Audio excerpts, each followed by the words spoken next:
कथा बड़ी अद्भुत है, सुनिएगा। इस कलयुग की घटना बोल रहा हूं मैं। इस कलयुग में भी भगवान का एक अवतार हुआ और वो अवतार आज भी है, आप देख सकते हैं। कौन है वो? आइए कथा सुनते हैं। ये उन दिनों की बात है जब द्वापर युग जा रहा था। द्वापर युग जा रहा था, कलयुग आ रहा था। इस कलयुग में पहली पूजा हम किसकी करें, कलयुग के लोग ये डिसाइड नहीं कर पा रहे थे कि पहली पूजा हम ब्रह्मा जी की करें कि शिव जी की करें कि भगवान नारायण की करें। ब्रह्मा की करें, विष्णु की करें, शिव की करें, पहली पूजा किसकी करें।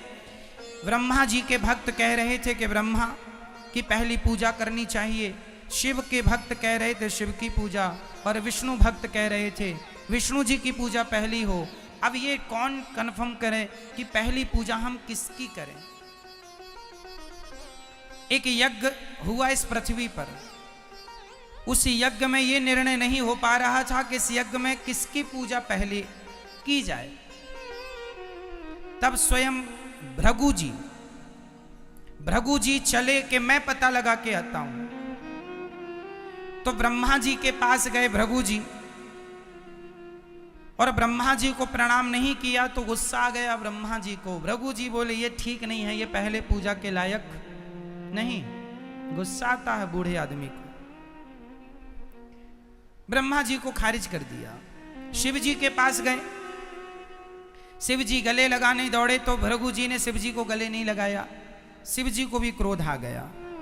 भृगु जी ने कहा आपकी भी पहली पूजा नहीं होगी। भगवान नारायण लेटे हुए थे क्षीर सागर में, लक्ष्मी जी चरण दबा रही थी, शेष सैया पर लेटे थे। तभी भृगु जी आए और भगवान की छाती पर एक लात जमाई जोर से, एक पाद प्रहार कर दिया।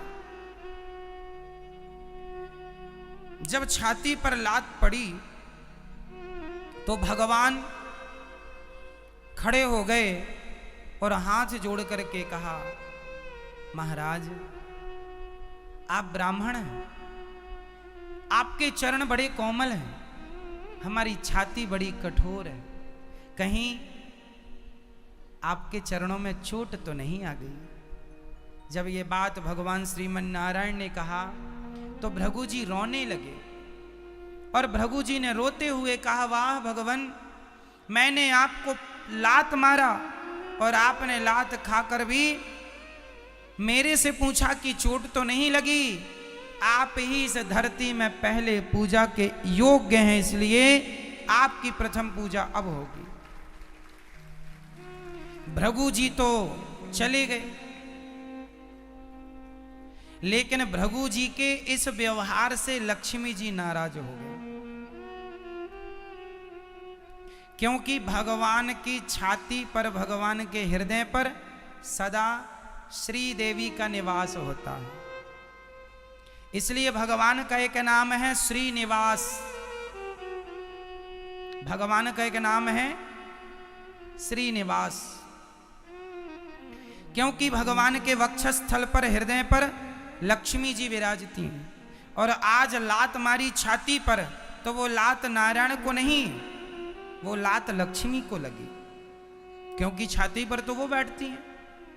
तो लक्ष्मी जी गुस्सा हो गई, जाओ, उसने आपको लात मारा और आप हाथ विनती जोड़ते रहे। अरे हम नारियों का कोई सम्मान नहीं होता क्या? कोई भी लात मार के चला जाए, आप बने रहो भगवान। लेकिन ब्राह्मण देवता ने जितना अपमान मेरा किया है, आपने भी उतना अपमान मेरा किया। यदि लात ही खाना था तो मुझे छाती पे क्यों बिठाया? लक्ष्मी जी बहुत नाराज हुई भगवान नारायण से, और लक्ष्मी जी रूठ करके तिरुमलाई आ गई। पृथ्वी लोक में लक्ष्मी जी बैकुंठ से रूठ कर कहां आ गई? तिरुमलाई। अभी हम बताएंगे कि तिरुमलाई क्या है। तिरुमलाई में आ गई माता भगवती रूठ के। यहां तक तो हुआ कि लक्ष्मी जी आ गई। अब भगवान बैकुंठ में अकेले। अब भगवान का मन ही ना लगे लक्ष्मी के बिना। तब भगवान लक्ष्मी को मनाने के लिए इस धरती पे आए श्रीनिवास बनके। इस धरती पे वो प्रकट हो गए छोटे से बच्चे के रूप में, और एक सरोवर के किनारे भगवान रहने लग गए। वहां से एक बकुला मां गुजर रही थी। बकुला मां। तो बकुला मां ने की नजर पड़ी कि ये तो छोटा सा कोई बच्चा है। तो श्रीनिवास जी को बकुला मां ने पकड़कर उनका लालन पालन किया, खूब पाला पोसा, खूब सेवा की। जब श्रीनिवास, ये बकुला मां कौन है अभी हम सब बताएंगे स्पष्ट। जब भगवान श्रीनिवास बड़े हुए, छोटे से बन के आए ना, धरती पर छोटे से बन के आए, जब बड़े हुए तो उन्होंने एक जंगल में घोर तपस्या की। किसके लिए? लक्ष्मी जी के लिए। आज नारायण तप रहे हैं लक्ष्मी की प्राप्ति के लिए कि हे लक्ष्मी, तुम रूठ गई हो, तुम्हारे बिना हम अकेले हैं, अधूरे हैं, हमें तुम जल्दी मिल जाओ। जब भगवान के शरीर में दीमक लगने लग गई, तब ब्रह्मा और शिव लक्ष्मी जी के पास गए और बोले, मां, आपकी याद में भगवान श्रीनिवास बन के आए हैं और वो घोर तपस्या कर रहे हैं, उन्हें दर्शन दो ना मां, उन्हें मिल जाओ ना, उन्हें माफ कर दो। पर मां लक्ष्मी को ना जाने क्या हुआ, ना, मैं माफ नहीं करूंगी। माफ नहीं किया मां भगवती ने, और भगवान तपस्या करते रहे। तो लक्ष्मी जी ने कहा, आप दोनों गाय बन के जाओ और जहां वो तपस्या कर रहे हैं उनके मुंह में दूध की धारा बहा दिया करो, तो उन्हें खाने पीने को कुछ मिलेगा। तो ब्रह्मा और शिव गाय बन के, एक राजा थे, उस राजा के चरवाहा वहीं गाय ले जाता था। तो ब्रह्मा और शिव गाय बन के भगवान के ऊपर अभिषेक करते थे। दूध की धार गैया बहाती थी, क्योंकि वहां श्रीनिवास तपस्या कर रहे थे। और वो एक दीमक की तरह हो गए थे, मतलब ये नहीं लग रहा था कि हाँ कोई इंसान है, दीमक। पर गाय अपना दूध छोड़ती थी। तो गौशाला में जब वो गाय जाएं तो उनके कोई दूध ना निकले, क्योंकि वो पूरा दूध तो श्रीनिवास जी को बहा के आए। तो चरवाहे को लगा कि ये दूध कहाँ जाता है। तो एक दिन जंगल में उसने गौर किया कि दूध कहाँ, तो उसने देख लिया कि ये दोनों गाय यहाँ पर अपना दूध बहाती हैं। तो उस चरवाहे ने उस जगह पर जहां पर वो दूध गिराती थी गाय, उस जगह पर कुल्हाड़ी मारी। तो भगवान श्रीनिवास के सिर पे कुल्हाड़ी लगी, और भगवान की जो लंबी लंबी जटाएं हो चुकी थी, उस कुल्हाड़ी से भगवान का कि वो सारी जटाएं कट गईं। जटाएं कुल्हाड़ी से कट गईं। जब जटाएं कटी तो भगवान की तपस्या भंग हो गई। भगवान ने, वो चरवाहा दौड़ा दौड़ा राजा के पास गया, राजा को लेके आया, राजा चरणों में गिरे, महाराज अपराध हो गया, आप कौन हैं? भगवान ने कहा, मैं श्रीनिवास हूं। अच्छा महाराज, अपराध क्षमा हो करो, कृपा करो। भगवान दयालु, कोई बात नहीं, तुमने अपराध किया, कोई बात नहीं। छोटा मोटा दंड देके भगवान ने, वो अपनी मां के पास आ गए। भगवान ने ये कह दिया था कि राजन, अब तुम मरने वाले हो, अगला जन्म तुम्हारा होगा, तो तुम्हारी बेटी होगी पद्मावती, उस पद्मावती का विवाह तुम मुझसे करना। ये कह के भगवान उसे चले आए अपनी मां के पास। जो भगवान श्रीनिवास जी की माँ माता बकुला माँ, ये बकुला माँ बड़ा प्यार करती। कुछ दिन के बाद वो राजा मरा और राजा के यहाँ फिर बेटा जो हुआ वो उस जन्म में वो राजा आया, उसका विवाह हुआ, उसकी एक बेटी हुई, नाम पड़ा पद्मावती। एक दिन पद्मावती जब बड़ी सुंदर हो गई, सयानी हो गई, बड़ी हो गई, विवाह के योग्य हो गई, तो एक दिन वो खड़ी थी और एक हाथी आ रहा था और वो हाथी सबको मारता रौंदता आ रहा था, पर पद्मावती खड़ी और वो हाथी पद्मावती की ओर आया और वो आके पद्मावती को पकड़ना चाहा। तब तक श्रीनिवास आ गए और श्रीनिवास ने हाथी को उठाकर जो पटका, और भगवान के रूप रंग को देखकर, क्योंकि श्रीनिवास उस समय मनुष्य के रूप में थे, तो पद्मावती ने जब श्रीनिवास जी को देखा तो वो उन पर मोहित हो गई। और जब मोहित हुई तो उसने रोका, क्योंकि उनके पिता ने बता दिया था कि तुम्हारा विवाह भगवान विष्णु से होने वाला है, क्योंकि वो श्रीनिवास तो साक्षात विष्णु हैं। अच्छा, इसने कभी देखा नहीं था पद्मावती जी ने कि वो कैसे हैं, पर इस आदमी पर उनका मन लट्टू हो गया और अंदर अंदर ये कहने लगी कि ये तो बहुत सुंदर है और ये तो मेरे मन को लुभा रहा है। तब श्रीनिवास ने भी पद्मावती को देखा और पद्मावती ने भी देखा, और देखकर दोनों अपने अपने रास्ते आए। श्रीनिवास उदास बैठ गए तो माँ बकुला माँ ने कहा, बेटा आज उदास क्यों हो? माँ तुम्हारे लिए बहू देखी है, पर वो एक राजा की बेटी है, हम तो ठहरे जंगल के, क्योंकि उस समय भगवान जंगल में कुटिया में रहते थे। तो बकुला माँ ने कहा मैं अभी राजा से बात करती हूँ।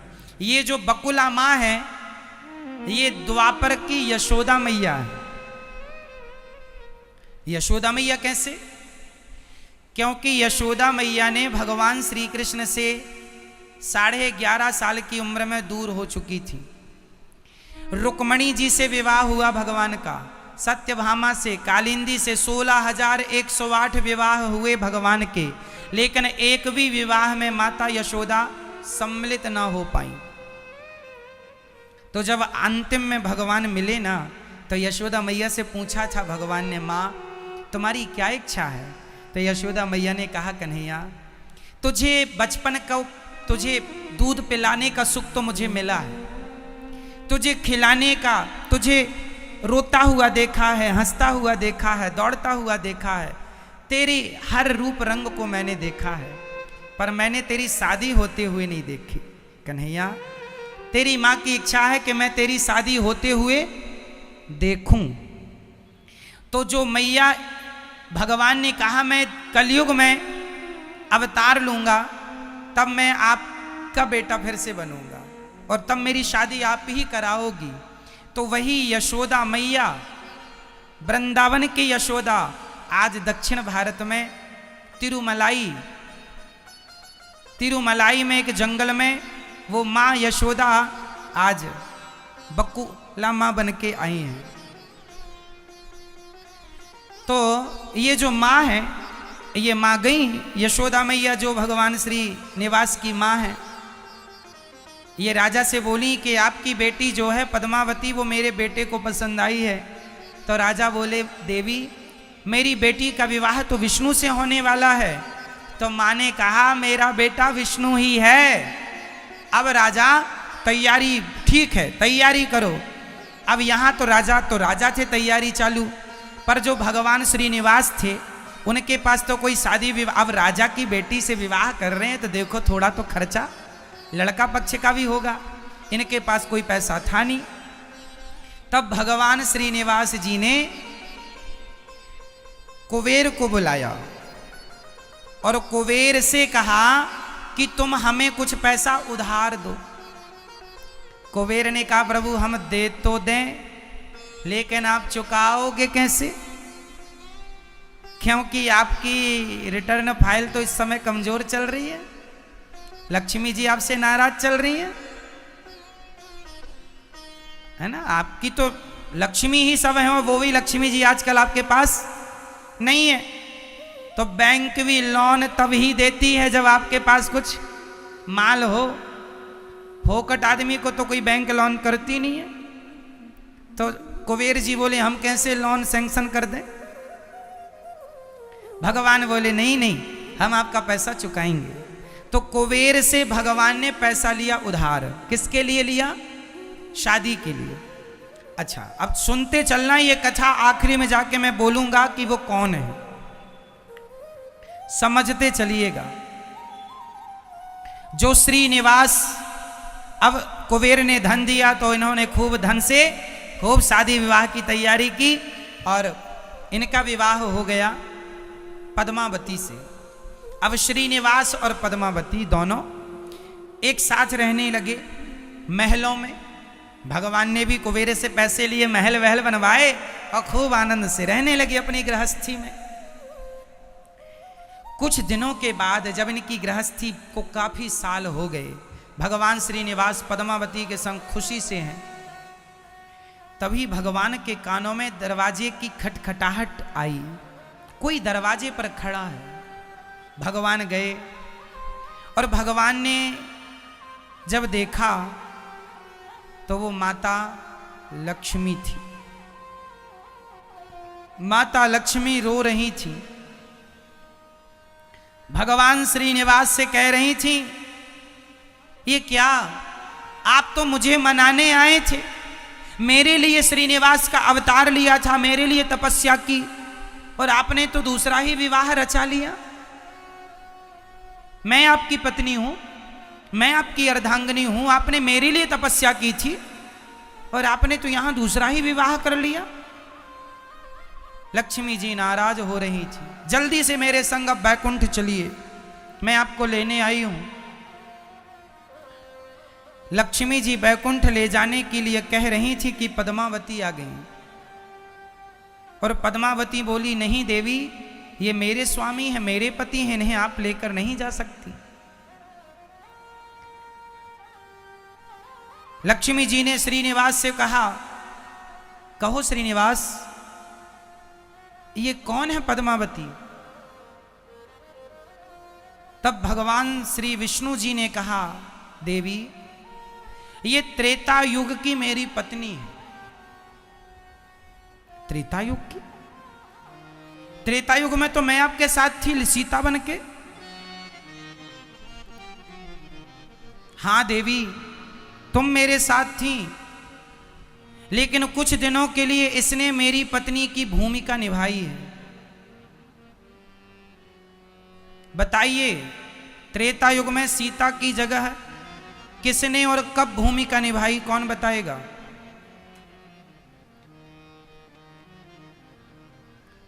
कब निभाई? त्रेता युग में सीता की भूमिका एक दूसरी स्त्री ने निभाई थी। ये कब की बात है? आप बताओ, फिर हम बताएंगे। ये तब की बात है जब रावण ने माता सीता का हरण किया। तो आपको बताऊं, रावण ने जिस सीता का हरण किया था वो वेदवती नाम की महिला सीता बनी थी, और जो असली सीता थी वो अग्नि में प्रवेश कर चुकी थी। ये बात रामचरितमानस में लिखी है। जब तक मैं निशाचरों का नाश करूंगा तब तक आप पावक में वास करिए, माता सीता को राम जी ने कहा था। जब लो करो निशाचर नासा, तब तक करो अग्नि में वासा। तो असली सीता, रावण जिन सीता को लेके गया था वो असली सीता नहीं। वो कौन सीता थी? वो वेदवती, वही वेदवती जिसने रावण को श्राप दिया था, जिनकी कथा हमने कई बार सुनाई है कि वेदवती कमल के पुष्प पर तपस्या कर रही थी हिमालय के एक सरोवर में। रावण गया, सुंदरता पर लट्टू हो गया और बाल पकड़ के खींचने लगे। तब वेदवती ने श्राप दे दिया, रावण तूने आज के बाद किसी स्त्री को उसकी मर्जी के बिना पकड़ा, तेरा विनाश हो जाएगा और तेरे विनाश का कारण बनूंगी मैं। तो राम जी ने सीता जी को अग्नि में वास करा दिया था और वेदवती सीता बन के आई। और रावण जिन सीता का हरण किया वो सीता थी वेदवती। और रावण ने जब राम ने सीता को मारा और सीता वापस आई, तो सीता ने कहा, प्रणाम किया राम को, और राम से कहा, प्रभु मैं आपकी पत्नी कब बनूंगी? अभी तो मैंने आपकी पत्नी की केवल भूमिका निभाई है। अभी तो मैंने आपकी पत्नी की केवल भूमिका निभाई है। अब बताओ कि मुझ वेदवती को आप कब अपनी पत्नी बनाओगे? राम बोले, इस जन्म में नहीं, इस जन्म में तो मेरी पत्नी सीता ही रहेगी। मैं कलयुग में आऊंगा श्रीनिवास बन के, तुम पद्मावती बन के आना। तुमने रावण के यहाँ जाकर तुमने मदद की है, बहुत मेरा सहयोग किया है। मैं तुम्हारा ऋणी हूं और मैं इस ऋण को चुकाने के लिए तुम्हारी इच्छा जरूर पूरी करूंगा। मैं तुम्हारा पति बनूंगा कलयुग में। तो माता लक्ष्मी को भगवान श्रीनिवास ने कहा कि ये जो पद्मावती है, इसको मैंने त्रेता में वचन दिया था, तो निभाने तो आना था। तो ये पद्मावती है, और पद्मावती को भला मैं कैसे छोड़ सकता हूं? उसके एहसान को कैसे भूल सकता हूं? लक्ष्मी सीता बनी थी ना। अब माता लक्ष्मी